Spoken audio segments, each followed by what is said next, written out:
नमस्कार, आप देख रहे हैं द यूपी लोकल और मैं हूं आकाश नायक आपके साथ।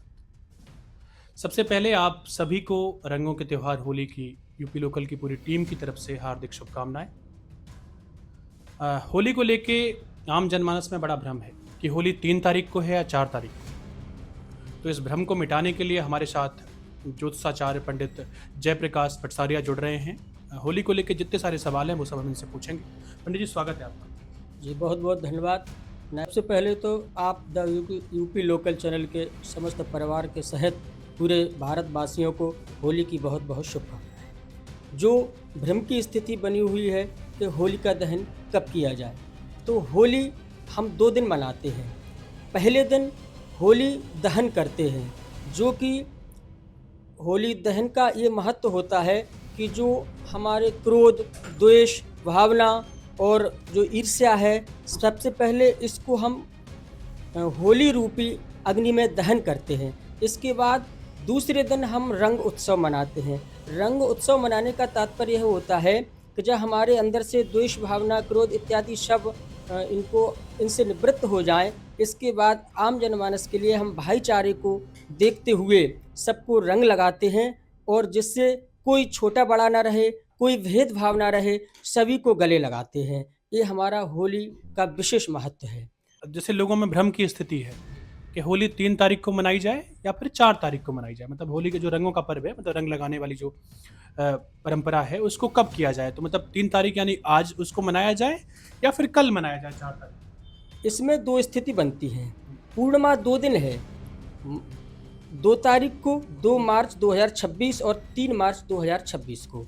तो प्रदोष काल में पूर्णिमा तिथि 2 मार्च 2026 को पाई जा रही है, और 3 मार्च को प्रदोष बेला से पहले पूर्णिमा तिथि समाप्त हो रही है। तो पूर्णिमा तिथि में होलिका दहन मनाया जाता है। चूँकि 3 तारीख को ग्रहण भी है, इसलिए 2 तारीख को प्रदोष बेला, जो कि टाइमिंग है 5:47 से प्रारंभ होती है और 9 बजे तक, ये प्रथम पक्ष है होलिका दहन का।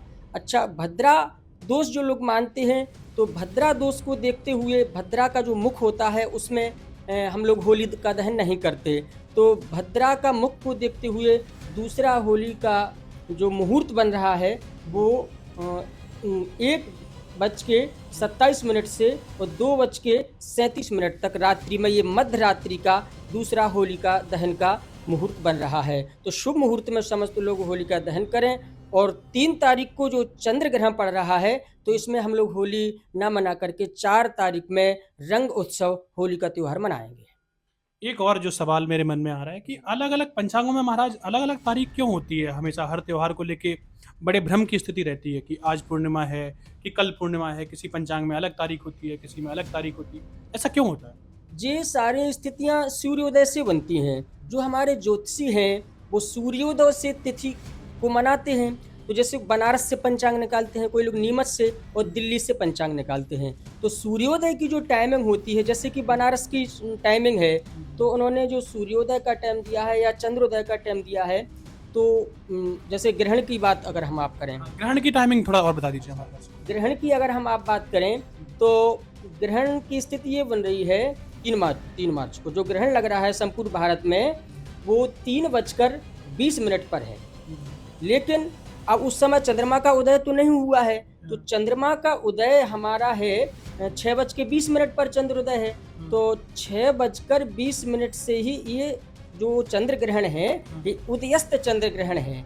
यानी कि जब ही चंद्रमा का उदय हुआ और थोड़ा सा टाइम ग्रहण का इसमें सम्मिलित हो गया, यानी कि कुल 34 मिनट की अवधि का समय हमारा जो ग्रहण का है वो हमको दृश्य होगा, दिखाई देगा। तो इस चीज को देखते हुए चंद्र ग्रहण में 9 घंटे पहले सूतक लग जाता है। तो 3:20 की जो टाइमिंग है, इससे 6:20 पर सुबह पूजा पाठ कर लेनी चाहिए, और जो सूतक होता है वो प्रारंभ हो जाता है। दूसरी स्थिति ये बन रही है कि चंद्रमा के उदय से अगर हम टाइमिंग देखें, तो 9 बजे से सूतक प्रारंभ हो जाएगा, जिसमें बच्चे और वृद्धों के लिए यथोचित जो भोजन करना चाहते हैं वो लें, और जो समर्थ व्यक्ति हैं उनको सूतक में भोजन न करके भगवान का भजन करें। और जब चंद्र ग्रहण समाप्त हो जाए, चंद्र ग्रहण की समाप्ति की टाइमिंग है आपकी 6:47 शाम को 3 मार्च को। तो इसके बाद ही स्नान करें, भगवान का पूजन इत्यादि करके फिर भोजन करें। ठीक है, तो ये आपने बड़ा क्लियर कर दिया कि चंद्रग्रहण की जो टाइमिंग है वो 6:47 पे खत्म हो रहा है, इसके बाद नहा के आप लोग भोजन कर सकते हैं। महाराज, आपको बहुत सारी शुभकामनाएं होली की, और हमसे जुड़ने के लिए आपका बहुत बहुत आभार। बहुत बहुत धन्यवाद। पूरी यूपी लोकल के टीम के सहित सपरिवार संपूर्ण भारतवासियों को, सनातनियों को होली की बहुत बहुत शुभकामनाएं। एक और आपसे बात कुछ कहना चाहते हैं। बिल्कुल बिल्कुल कहिए। जैसे होली के त्यौहार पर अपन ने विषय पर चर्चा की है, तो होलिका दहन जैसे एक दिन पहले हो जाता है और दूसरे दिन त्यौहार मनाते हैं। इसका एक छोटा सा उदाहरण आपको देते हैं 2 मिनट में, कि जैसे एक गांव में एक कुएं में एक कुत्ता गिर जाता है और कुछ लोग, पंचायत के जो लोग होते हैं, पंडित जी के पास पहुंचते हैं, कहते हैं पंडित जी कुआं में कुत्ता गिर गया है। पंडित जी कहते हैं कुआं में एक काम करिए, पानी दूषित हो गया है, पीने योग्य नहीं है, तो इसमें आप पंचगव्य डाल दीजिए, पंचामृत डाल दीजिए, उसमें 1 मटका दही, 1 मटका दूध, घी इत्यादि सब डाल करके उसको शुद्धिकरण कीजिए। पंडित जी के कहने के अनुसार लोग उसमें सब कुछ डाल देते हैं, लेकिन दूसरे दिन फिर पंडित जी के पास पहुंच जाते हैं, कहते हैं कि महाराज जी कुएं की स्थिति वही है, बदबू आ रही है, पानी पीने को नहीं है। तो पंडित जी उनसे प्रश्न करते हैं कि जो हमने आपको बताया है, आपने पंचगव्य कुएं में डाला है? बोले हाँ महाराज जी, आपके कहने के अनुसार हमने डाला है।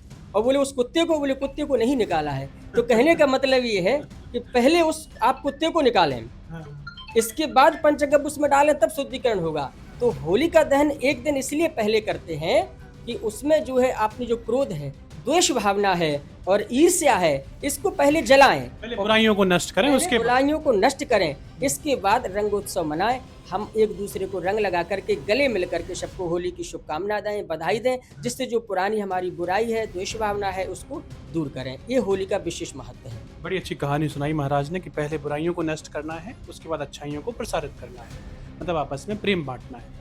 धन्यवाद। आप देख रहे थे द यूपी लोकल।